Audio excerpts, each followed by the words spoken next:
Yes, dear friends, we now enter into fourth lecture, probably the last lecture on P block, 14th group. Here we know that there is no element present in first period, then carbon, then silicon, and the last is lead. Here there is no element. You know all these elements. You also know that as we go down, the metallic character will increase, and we know that carbon is non-metal and lead is metal. We also know that the last element in P block in each group will show inert pair effect. This reason I have explained you number of times.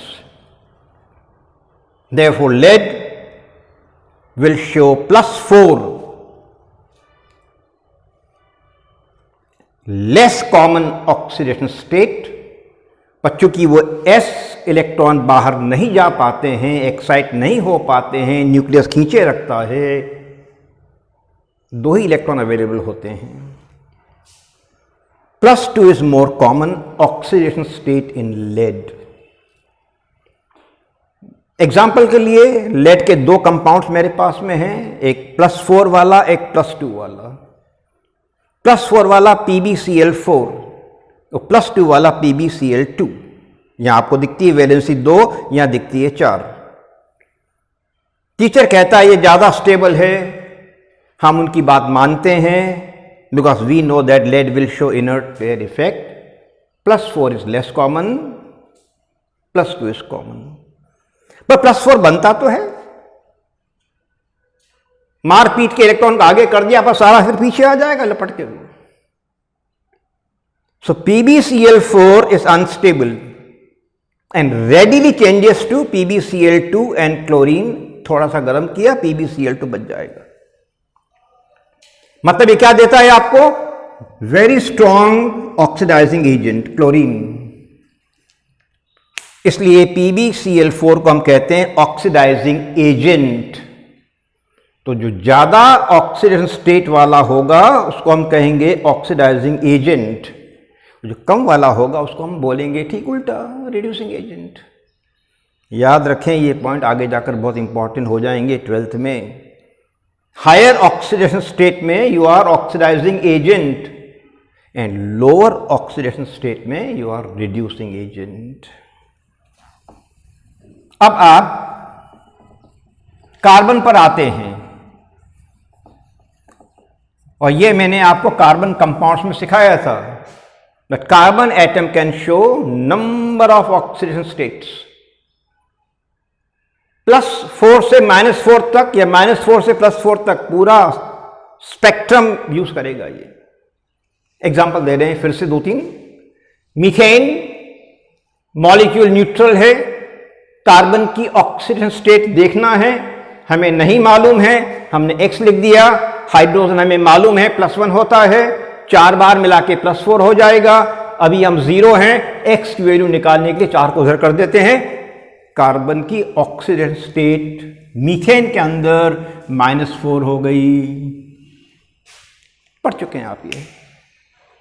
फिर ये compound dichloromethane neutral है, carbon निकालना है, hydrogen +1 कुल मिलके +2 हो गया, chlorine -1 मिलके -2 हो गई. अभी हम 0 हैं, X निकालना है, हम उधर जाएंगे, ये माइनस हो जाएगा, ये प्लस हो जाएगा, 0 हो जाएगा. तो इस कंपाउंड में डाइक्लोरोमीथेन में carbon is 0 in its oxidation state. And now we are coming on carbon tetrachloride और टेट्राक्लोरोमीथेन. कार्बन इज अननोन, हमें निकालना है. क्लोरीन -1 4 बार आ गई है, -4. टोटल मॉलिक्यूल 0 है चार्ज में. X निकालना है, 4 उधर जाकर प्लस हो जाएगा. मतलब इस कंपाउंड में कार्बन टेट्राक्लोराइड में कार्बन का ऑक्सीजन स्टेट +4 हो गया. -4 से +4, +4 से -4, बीच में सारे कंपाउंड्स आ जाते हैं जो हम पढ़ चुके हैं पहले. तो ये बात ध्यान से रखें, क्या बात हो रही है यहां. और अब हम आ रहे हैं एक और इंपॉर्टेंट चीज पर, वो यहां लिखी हुई है बोर्ड पर। The silicon is one of the most abundant element on earth crust. Oxygen के बाद में सिलिकॉन का नंबर आता है। क्यों? क्योंकि सिलिकॉन तो हर जगह है। थोड़ी सी धूल उठा लीजिए, सिलिकॉन है उसके अंदर, SiO2। पत्थर उठा लीजिए, SiO2। चट्टान देख लीजिए, SiO2। हर जगह प्रेजेंट है silicon, one of the most abundant element. इसके बाद में ये दो चीजें अब आपको अपने मन से करना है, 10th में आप डिटेल में कर चुके हैं। Allotropic forms of carbon, crystalline भी पढ़ा है आपने, डायमंड और ग्रेफाइट। नॉन क्रिस्टलाइन भी पढ़ा है आपने, कोल, कोक, चारकोल, फुलेरीन। याद रखिएगा, फुलेरीन बहुत इंपॉर्टेंट है इस साल वापस।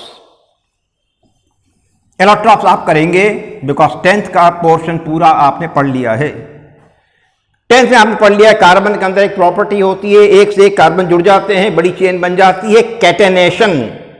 तो कार्बन के अंदर ईश्वर की दया से ऐसी प्रॉपर्टी है कि वो लॉन्ग चेन बना सकता है, स्ट्रेट भी बनेगी, ब्रांच भी बनेगी, रिंग वाली भी बनेगी। उस प्रॉपर्टी को हम कहते हैं कैटेनेशन, क्योंकि कार्बन का स्ट्रक्चर पूरी तरह से ज्योमेट्रिकल होता है। एक ईंट में दूसरी ईंट आसानी से फंस जाती है और बड़ी बिल्डिंग बन जाती है। वही हो रहा है।